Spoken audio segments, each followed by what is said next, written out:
Hello, I am Pramod Pandey, Center for Linguistics, Jawaharlal Nehru University. Today we will talk on the phonological features of Indic languages in the course on language universals and linguistic typology.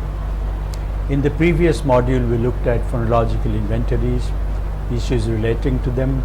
This module is also concerned with them, but with specific reference to the typological properties of Indic languages. Here we will be concerned with phonological inventories such as vowels and consonants, but not only that, we will also be concerned with the natures of these languages in terms of features such as phonotactic restrictions, prosodic features such as word stress and tone. In other words, whatever comes within the domain of the word. In order to get a fair idea of what is involved and why we are discussing the typological properties the way we do in this course, it's good to take a look at these phonological descriptors that we are going to follow. Remember that all these issues that are discussed are within the domain of the word. Then we are concerned with phonological level. We are not going into the details of the phonetics of sounds. And among sounds we distinguish between segmental and prosodic sounds like vowels, consonants, and then prosodic will mean syllables and stress and tone. And we are also concerned with phonotactics of consonants and vowels.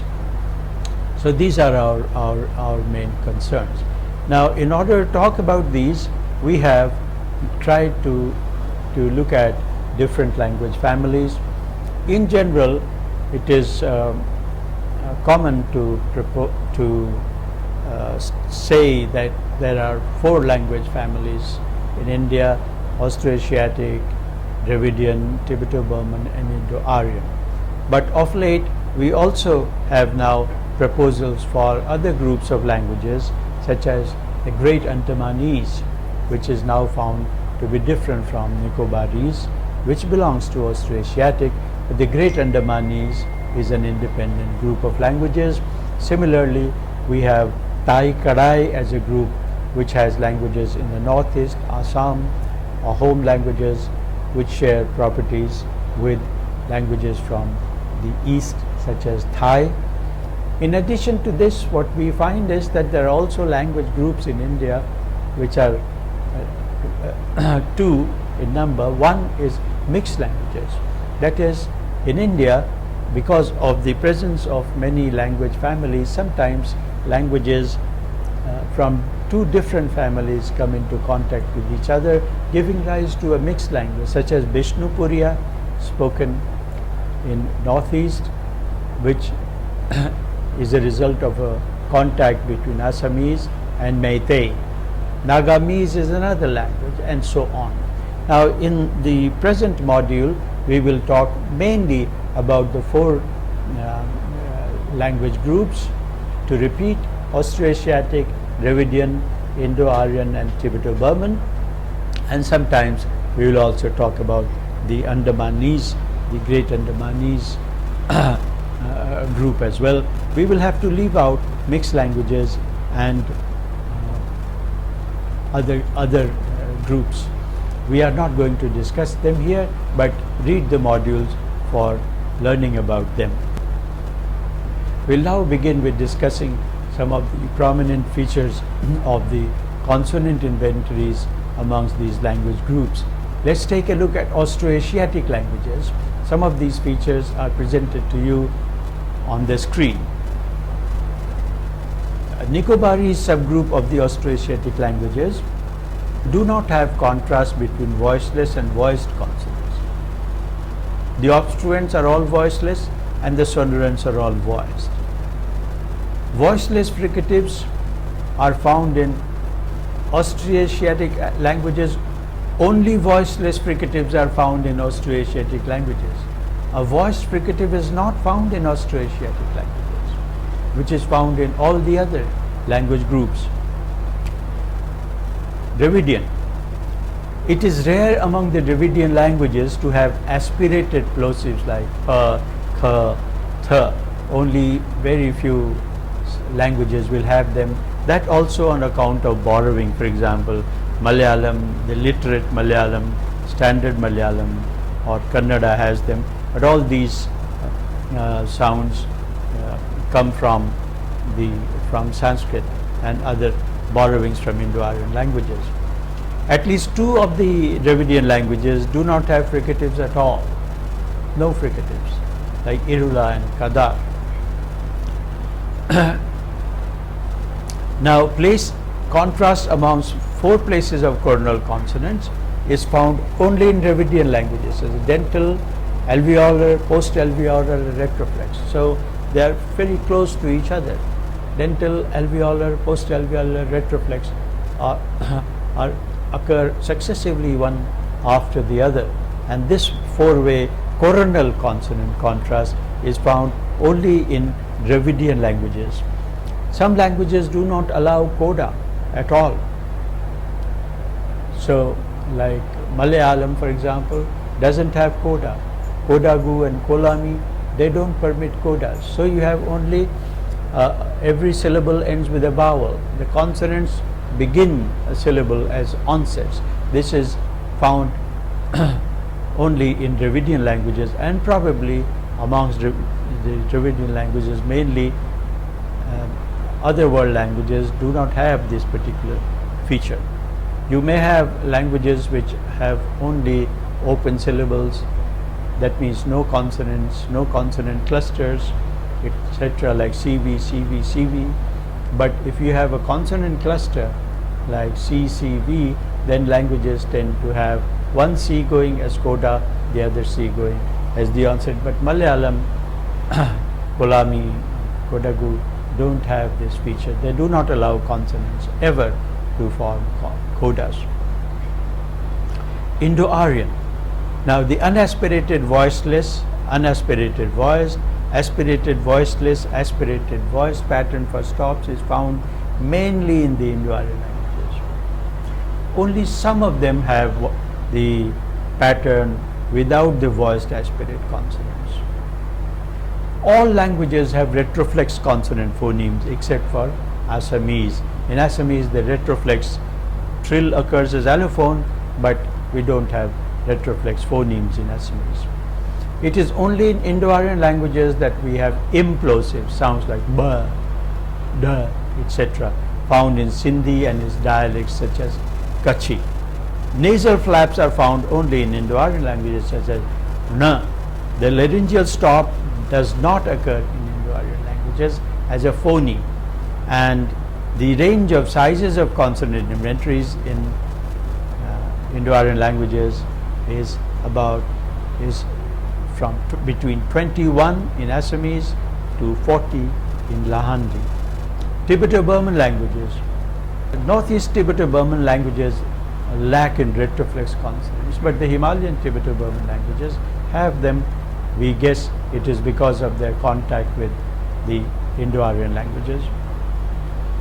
Now there are palatalized such as chair, labialized such as tr as phonemes. These are found only in Tibeto-Burman languages. In no other language we do have ch and tr as phonemes except Tibeto-Burman languages. Voiceless sonorant phonemes are found only in Tibetan languages such as na, ma, etc. Now many of these Tibeto-Burman languages south of northeast have these sounds. So when you hear a sound like na, ma, you know for certain that it has to be a Tibeto-Burman language from the northeast. Syllabic consonants like those found in English, for example in button, is a syllabic consonant. Such syllabic consonants are also found in some Tibeto-Burman languages, and those are the only languages in which syllabic consonants are found. Coming to the Andamanese, Onge is one of the 4 languages in the database that does not have any fricative at all. All the languages have 4 nasals: bilabial, dental, palatal and velar. one trill, r, approximants like wa, ya.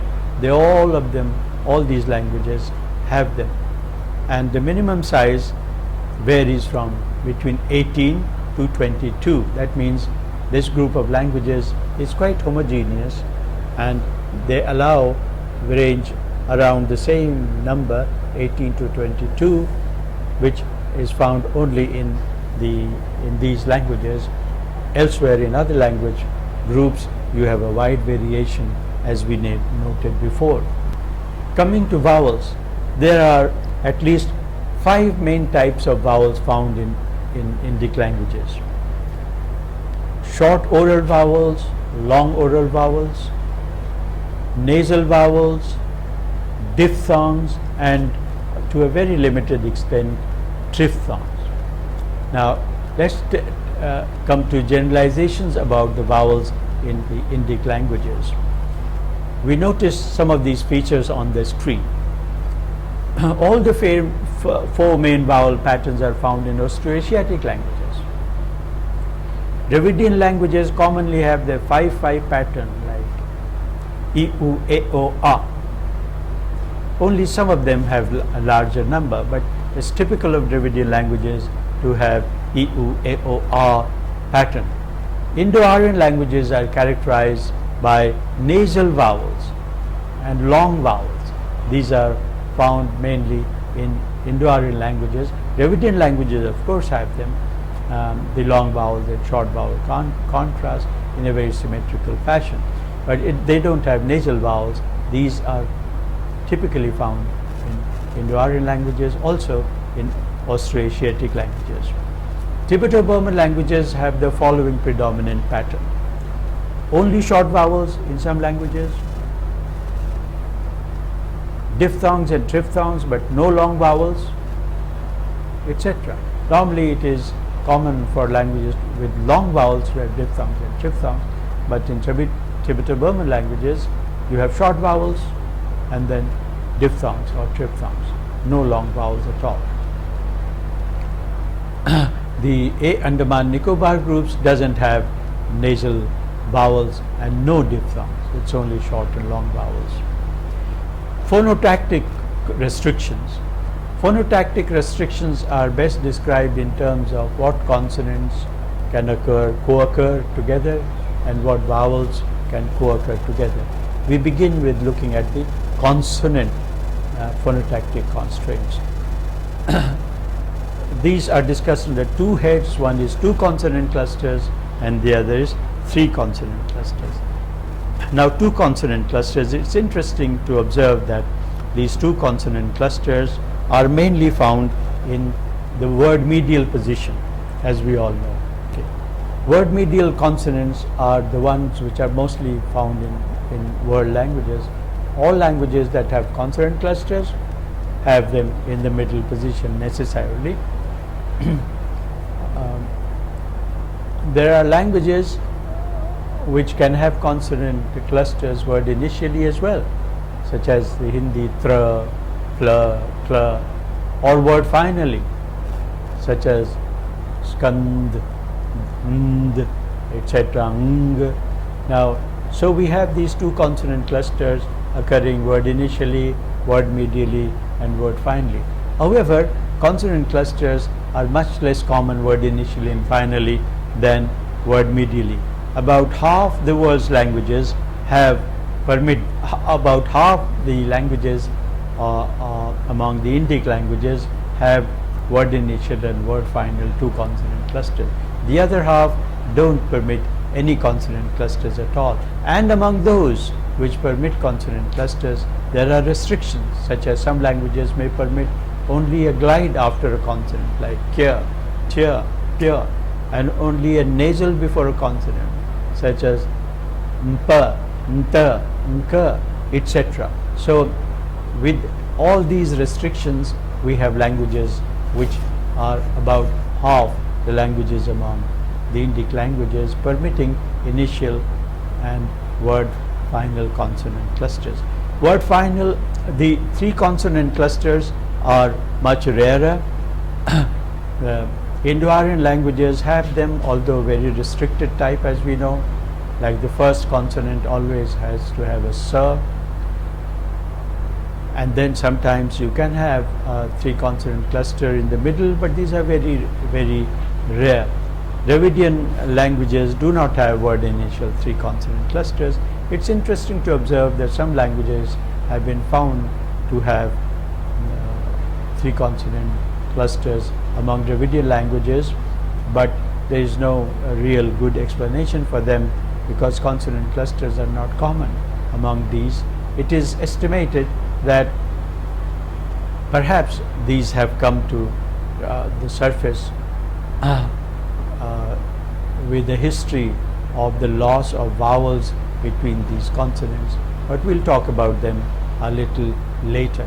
Now let's turn to geminate consonants. These consonants which are double of a single consonant, like we have p and then p, t and then t, we all know. Now how do these pattern in world languages in terms of their position in the word? Word initial, word final, word medial. You can guess as to which of them is the commonest position in the word. Obviously it is the middle one. Do you have geminates in your language? Try and check. If you have them, they will certainly be there in the middle position. In Hindi, for example, we have patta, and which contrasts with pata, which means address, and patta, which means leaf. Now the largest number of geminate consonants are found to occur in the middle of the word and in the largest number of languages. Some languages permit word initial geminate consonants also, and they also permit word final geminate consonants. Now word initially only 2 languages are found to permit geminate consonants. These are Didai or Ta, an Austroasiatic language, and Lahandi, which is an Indo-Aryan group. Now the number of, for example, in Lahandi, only 3 consonants are geminate, ba, da, and ga. Word finally, we have 3 languages which report to have geminate consonants. These are Kisan, Lamani, and Punjabi. Word medial, just as we said, word medial geminate consonants, of course, are very common. Now phonotactic constraints on vowels. Single vowels versus a sequence of vowels. This is a little difficult terrain, because of more than one vowel's presence being interpreted as sometimes diphthongs, rightly or wrongly. First, let us take a look at the occurrence of singleton vowels. Do words beginning with vowels only.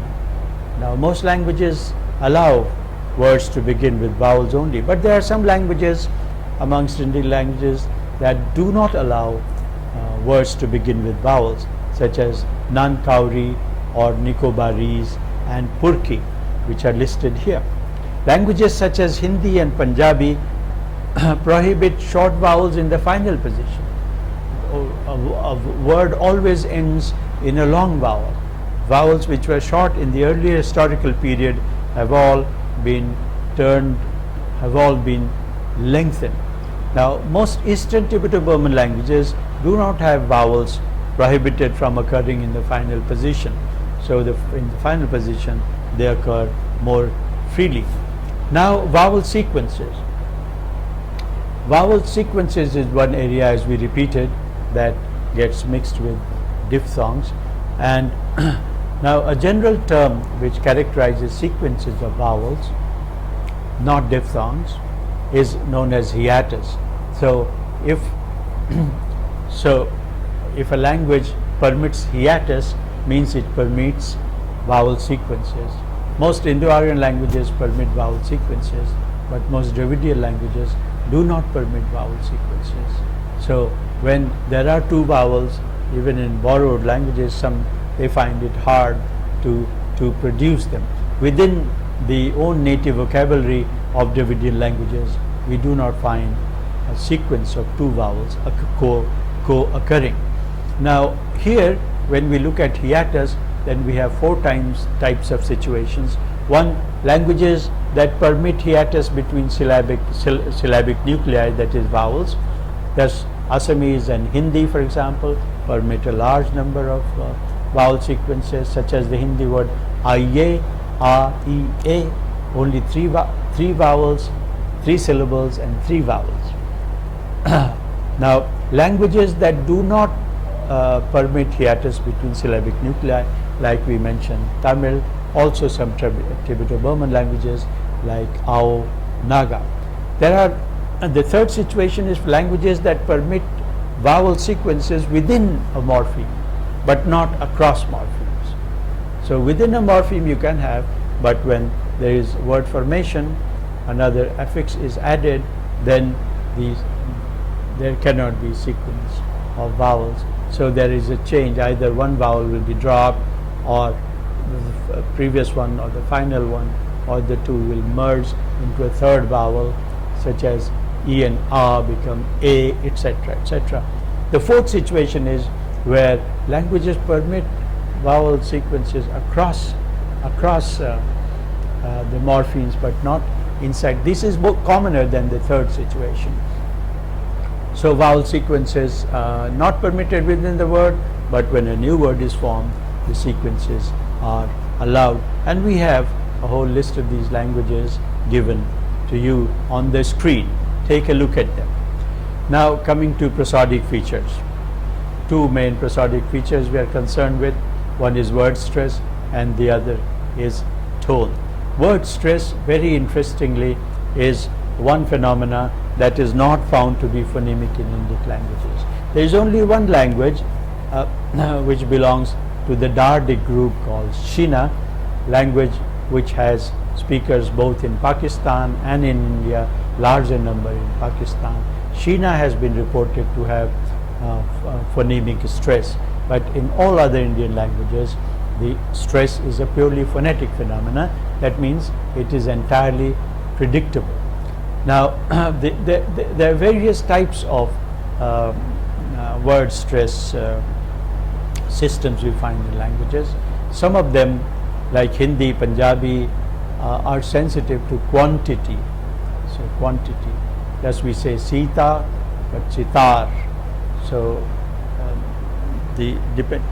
depending on the quantity of the syllable, it can draw stress. Some languages, such as Tamil, for example, allow stress only in the word initial position, such as if you have a word such as in Hindi we pronounce it is pronounced as Chidambaram, but a Tamil speaker will pronounce it with stress on the first syllable, something like Chidambaram. Now you hear this also reflected in the English that is produced by Indians across the different states. Depending on their stress pattern in their languages, they pronounce these words differently, and it's very easy sort of to identify these different first language speakers.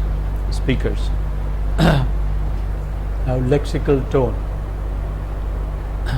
Lexical tone, as we know, is the use of pitch to distinguish words. So words which are alike in terms of their consonants and vowels differ because of different tones used in them. The best known example cited in our textbooks is that of Chinese, for example, which has the same, for example, a word such as ma, which will be produced with different pitches, giving us different meanings. Now, so lexical tones are found in mainly two Indic languages, namely Tibeto-Burman languages and some Indo-Aryan languages.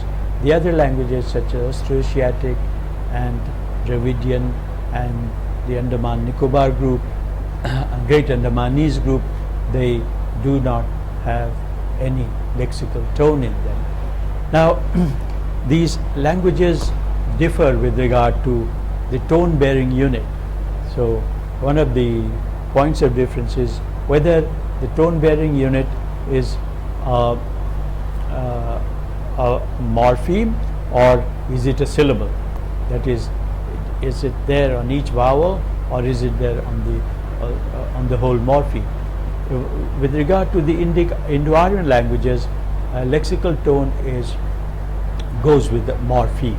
The tone bearing unit is a morpheme, whereas Tibeto-Burman languages have both the types. They can have only each syllable can have tone on them, or a single morpheme is characterized by a tone.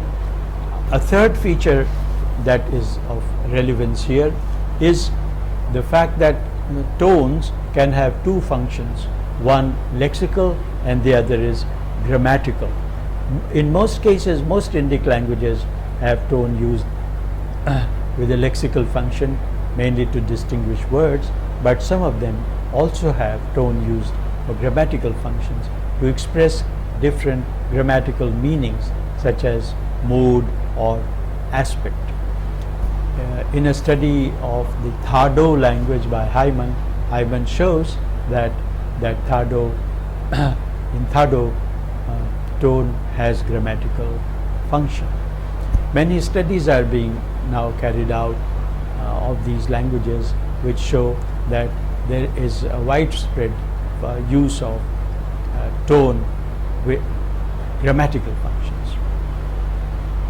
Now, there is a general widely accepted distinction between African and East Asian languages in terms of the different types of tone. So, African languages were categorized as registered tone languages. That means they have a fixed level, like you have low, mid, high, and East Asian languages were characterized to have contour tones, such as a falling tone like ah, or a rising tone, yeah, etc.